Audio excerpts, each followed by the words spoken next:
Hello everyone, welcome back to my YouTube channel. So जो भी physiotherapy clinic open करने का सोच रहे हैं, then this video is definitely for you. So मैंने भी अपना क्लिनिक 1 साल पहले ही ओपन किया है। सो जो भी डिफिकल्टीज मुझे फेस हुई थी, जो मुझे फेस करनी पड़ी थी जब मैंने क्लिनिक ओपन किया था, क्योंकि मुझे देखो कुछ भी आइडिया नहीं था कि कहाँ से मोडालिटीज परचेज करनी है। मुझे बजट का कुछ आइडिया नहीं था, किस जगह पे खोलना है, किस तरीके से पेशेंट फ्लो बढ़ाना है। ठीक है, मुझे कुछ भी आइडिया नहीं था। रजिस्ट्रेशन प्रोसेस क्या है, कैसे कैसे रजिस्ट्रेशन करवानी पड़ती है काउंसिल में। तो मैं चाहती हूँ कि आपको वो डिफिकल्टी फेस नहीं करने पड़े। सो of all the experience I have, मैं आपको बताऊंगी इस वीडियो में कि किस किस तरीके से आपको step by step clinic open करना है। सो वीडियो को लास्ट तक जरूर देखना। और जिसने भी अभी तक सब्सक्राइब करा है channel, do subscribe the channel and like the video, और सब में शेयर भी कर देना वीडियो को। मैंने वैसे पास्ट भी काफी वीडियोस डाल रखी है, आप मेरी वीडियोस और चेक कर सकते हो। रजिस्ट्रेशन प्रोसेस के बारे में भी, क्लिनिक के बारे में भी, और मैंने वीडियोस डाल रखी है। आप उन वीडियोस को, प्रीवियस वीडियोस को देख सकते हो। So let's start the video. इसमें मैं आपको स्टेप बाय स्टेप बताऊंगी किस किस तरीके से आपको अपना क्लिनिक ओपन करना है, कहाँ से आपको मोडालिटीज आप परचेज कर सकते हो, आपको कितना लगभग सा बजट चाहिए होगा क्लिनिक ओपन करने के लिए, हमें कैसे सिलेक्ट करना है कि हम किस एरिया में क्लिनिक ओपन कर सकते हैं, हमें कौन सी काउंसिल में किस तरीके से रजिस्ट्रेशन करानी पड़ती है अपने फिजियोथेरेपी क्लिनिक ओपन करने के लिए। सारी चीजें इसमें हम डिस्कस करेंगे स्टेप बाय स्टेप। सो सबसे पहले लेट्स डिस्कस कि एलिजिबिलिटी क्या है, आप क्लिनिक कैसे खोल सकते हो। ठीक है, सबसे ज्यादा डाउट ये भी रहता है बच्चों को, क्या हमने बैचलर्स के बाद हम क्लिनिक ओपन कर सकते हैं, हमने बीपीटी कंप्लीट कर लिया, आर वी एलिजिबल, या हमें मास्टर्स करनी जरूरी है। सो इससे हम सारी चीजें डिस्कस करते हैं। सो फर्स्ट ऑफ ऑल, अगर आपके बैचलर्स ऑफ फिजियोथेरेपी यानी कि बीपीटी, जो कि 4.5 ईयर का कोर्स है, आपका कंप्लीट हो चुका है, then yes you are eligible to open the clinic. ठीक है, तो इसमें सबसे मेन एलिजिबिलिटी ये है कि आपकी बीबीटी कंप्लीट होनी चाहिए विद 6 मंथ्स ऑफ इंटर्नशिप। ठीक है, उसके बाद क्या आता है, हमारा मेन स्टेप आता है कि हमें रजिस्ट्रेशन कराना पड़ता है काउंसिल में। देखो अभी तक ना फिजियोथेरेपी की एक पूरी स्टैंडर्ड काउंसिल नहीं है ऑल ओवर इंडिया। हर स्टेट की अपनी अलग अलग काउंसिल है। बहुत सी स्टेट्स ऐसी भी है जिसमें काउंसिल ही नहीं है।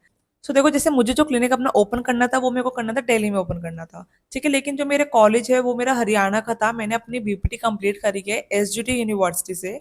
सो वो हरियाणा में बिलोंग करता है। ठीक है, तो उसमें मुझे मेन इशू क्या फेस करना पड़ रहा था, मेरा जो रजिस्ट्रेशन पहले बनेगा वो पहले मेरा वो हरियाणा का बनेगा, क्योंकि मेरी जो यूनिवर्सिटी है वो हरियाणा की है। ठीक है, उसके बाद लेकिन मुझे क्लिनिक ओपन करना है अपना दिल्ली में, क्योंकि मेरा रेजिडेंस दिल्ली में है, तो मुझे क्लिनिक ओपन करना था दिल्ली में। सो पहले मुझे क्या करना पड़ा, अपना पहले मैंने हरियाणा की काउंसिल से वहाँ पे मैंने अपना रजिस्ट्रेशन करवाया, उसके बाद वो ट्रांसफर कराया मैंने दिल्ली में। तो ये भी एक इशू फेस करना पड़ता है। अगर आपने कोई यूपी वगैरह से करी है, आपको भाई अगर अपना हरियाणा में क्लिनिक ओपन करना है या दिल्ली में या किसी और स्टेट में करना है, तो आपको अपना ट्रांसफर कराना पड़ता है रजिस्ट्रेशन।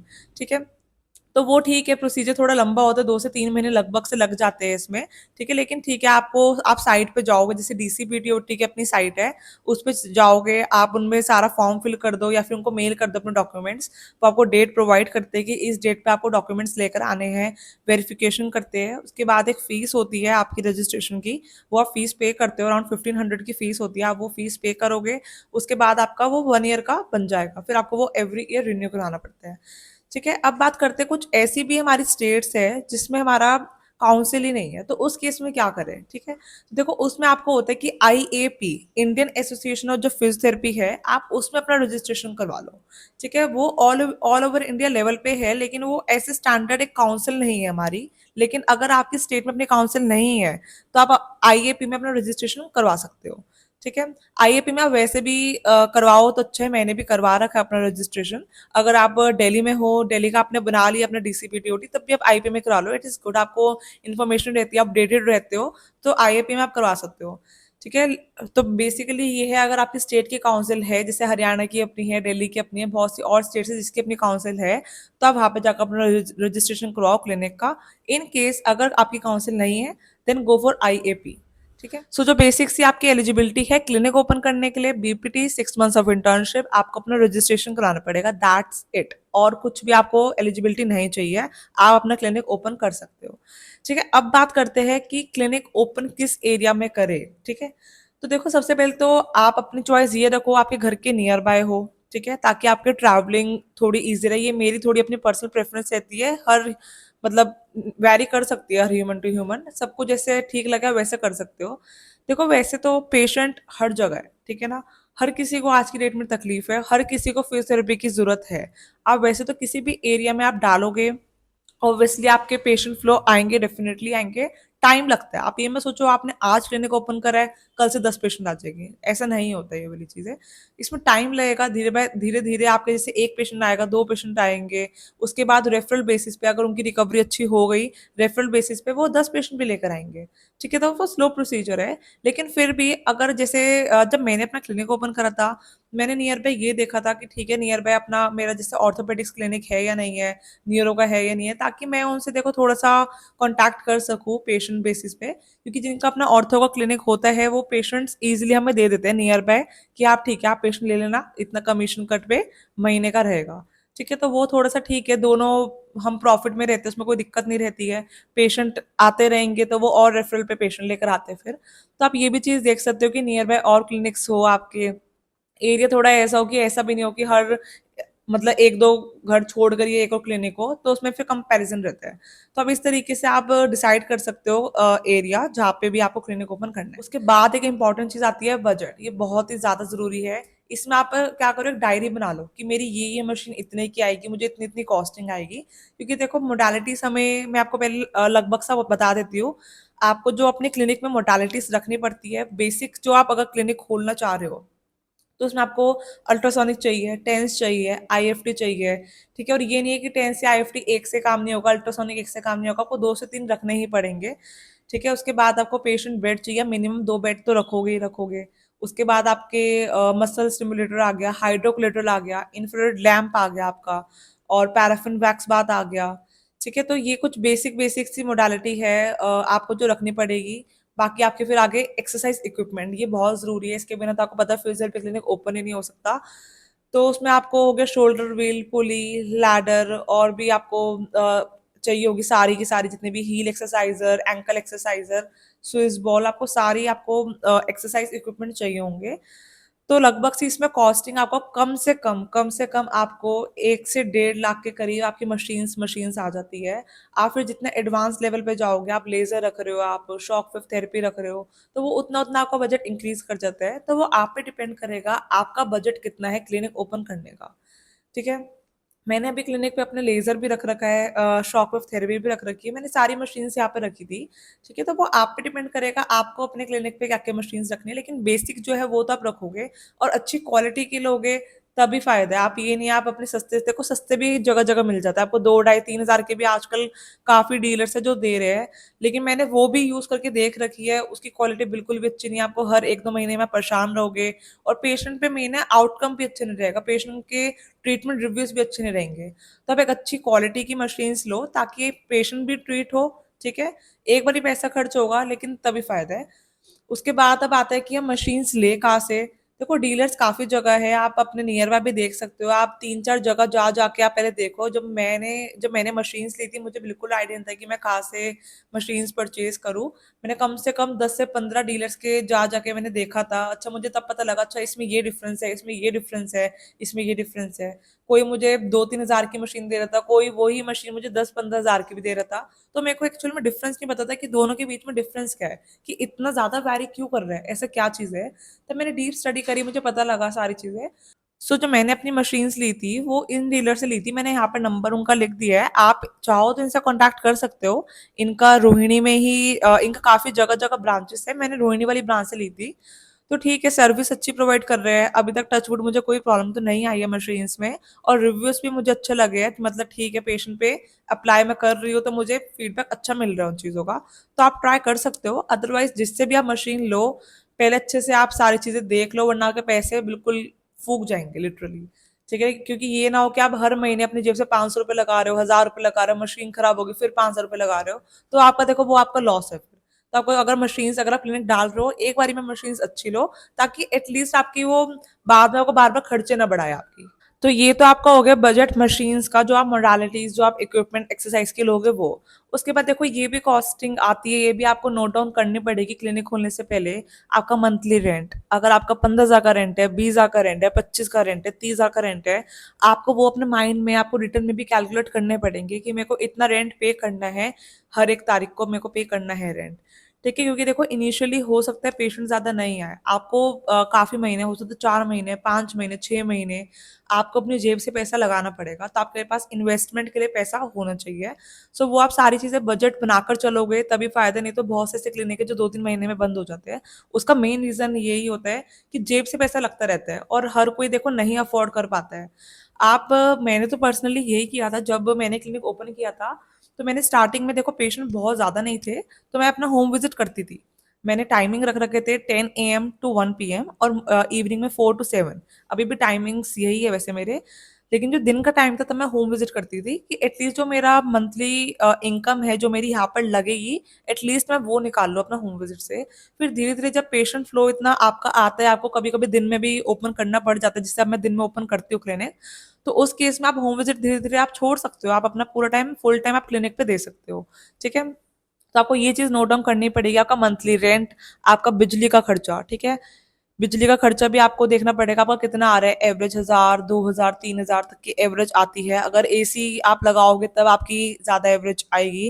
जैसे मैंने अभी एसी लगा रखा है कमर्शियल मीटर, तो मेरा 5 से 6 हजार का बिल आ जाता है महीने का। ठीक है, तो वो भी चीजें आपको कैलकुलेट कर चलनी पड़ेगी इक्वल बेसिस पे कि मेरा मंथली रेंट जा रहा है, मेरा बिजली का खर्चा। आपको हो सकता है कुछ मतलब मशीनों का भी 500 हजार रुपये खर्चा महीने का रहे, जेल जेल बॉटल जो आएगी आपको जेल का खर्चा। ठीक है, तो वो से सब चीज़ आपको कैलकुलेट एक एक चीज़ें कर रखनी पड़ेगी। इनिशियली आप चाहो तो आप स्टाफ रख भी सकते हो, नहीं भी रख सकते हो, वो कम्प्लीटली आप पे डिपेंड करेगा। मैंने तो स्टाफ नहीं रखा था स्टार्टिंग में। ठीक है, अब मैंने जाकर एक स्टाफ रखा, लेकिन पहले मैं खुद से ही हैंडल कर रही थी क्लिनिक। सुबह खुद से आना, रात तक अकेले पेशेंट देखना, मैं खुद से हैंडल करती थी। ठीक है, अब विद टाइम जब पेशेंट फ्लो आपका इतना लगे कि ठीक है आप अकेले से मैनेज नहीं कर पा रहे हो, तब आप हायर कर लो स्टाफ। अगर आपके पास ज़्यादा अच्छी इन्वेस्टमेंट है करने के लिए, तब आप स्टार्टिंग में भी हायर कर सकते हो। तो वो कंप्लीटली आपके बजट पे डिपेंड करेगा। लेकिन जो भी आपका बजट हो उसको आप नोट डाउन करो, स्टार्टिंग डे 1 से नोट डाउन अगर चलोगे तभी आप लॉन्ग टर्म तक क्लिनिक चला पाओगे। देखो उसके बाद रहता है क्लिनिक ओपन कर लिया हमने, सेटअप डाल दिया, पेशेंट कहाँ से लेकर आए। तो देखो मैं इसमें कुछ चीजें वो आपको गाइड कर देती हूँ जो मैंने पर्सनली अपने लिए इम्प्लीमेंट करी थी और जो मैं अभी तक इम्प्लीमेंट करती हूँ। तो देखो सबसे पहले एडवर्टीजमेंट, आपको कुछ कुछ टाइम में एडवर्टीजमेंट करानी पड़ेगी। आप जगह जगह होर्डिंग्स लगवाओ, न्यूज़पेपर में आप अपनी एडवर्टीजमेंट डालो। इससे ये आपके आसपास की लोकेलिटी को पता लगेगा कि ठीक है यहाँ पे फ्यूचर पे क्लिनिक ओपन हुआ है। ठीक है, तो आप वीकली भी कर सकते हो, हर 15 डेज पे कर सकते हो, मंथली बेसिस पे कर सकते हो। That completely depends on your budget. ठीक है, क्योंकि कम से कम आपके 8 से 10 हजार रुपए खर्च हो जाते हैं एडवर्टीजमेंट में, तो आपको ये भी चीजें नोट डाउन करनी है बजट में।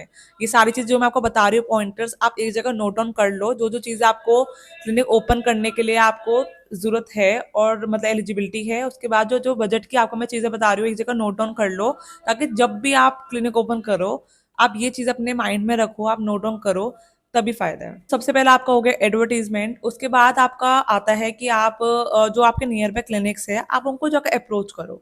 आप अपने विजिटिंग कार्ड बनवा लो, विजिटिंग कार्ड्स उनको देकर आओ। आप उनसे बात करो कि सर जैसे अगर ऑर्थोपेडिक्स है कि सर जैसे जो पेशेंट हो आप मेरे को वो पेशेंट दे देना। जैसे उनके पास देखो काफ़ी पेशेंट आते हैं बैक पेन के, नी पेन के, TKR के। ठीक है, अलग अलग पेशेंट्स आते हैं, आपको वो रेफर करे।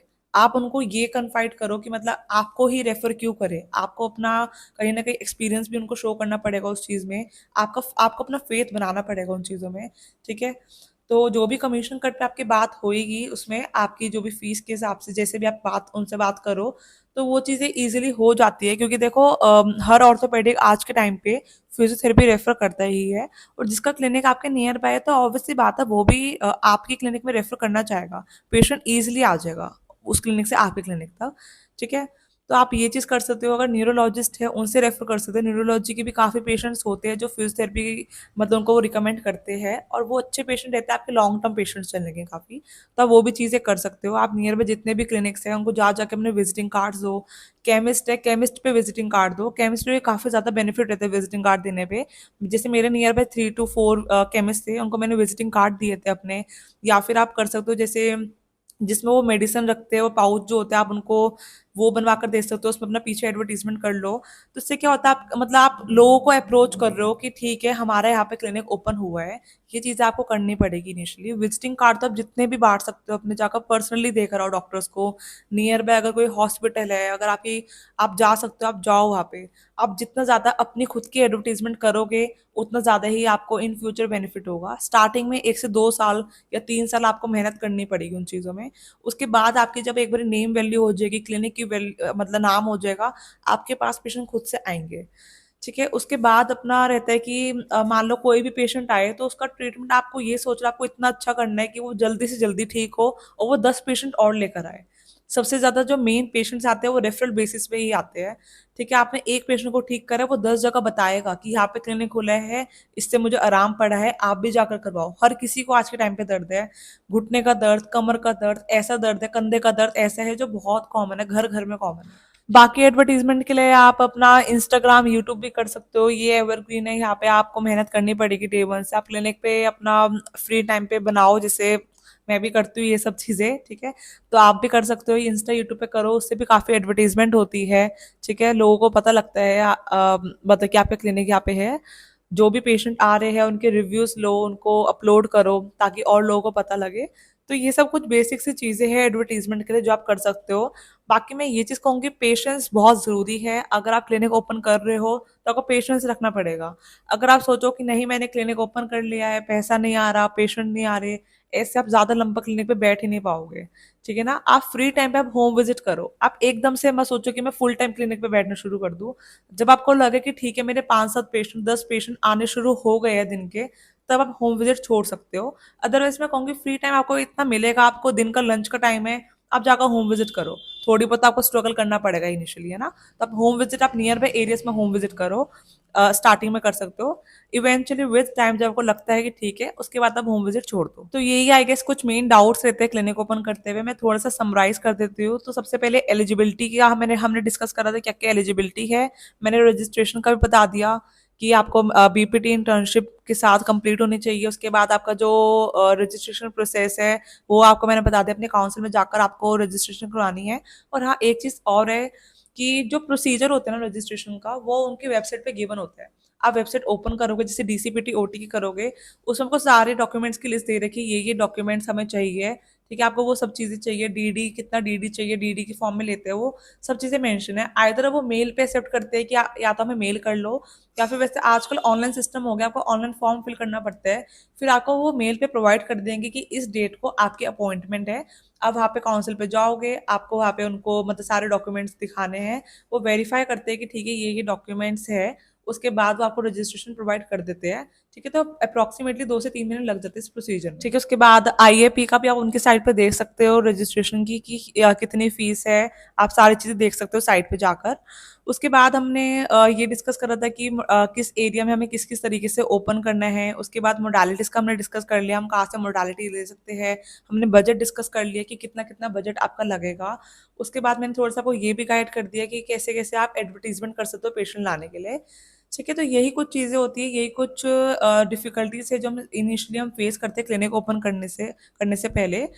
तो आई होप आपको वीडियो पसंद आई हो। और अगर आपको कोई भी अभी भी डाउट है क्लिनिक ओपन करने के रिगार्डिंग, आप डेफिनेटली आप मेरे से पूछ सकते हो। या तो आप मुझे इंस्टाग्राम पे डीएम कर सकते हो, या फिर आप कमेंट सेक्शन में पूछ सकते हो। I will try to answer you all.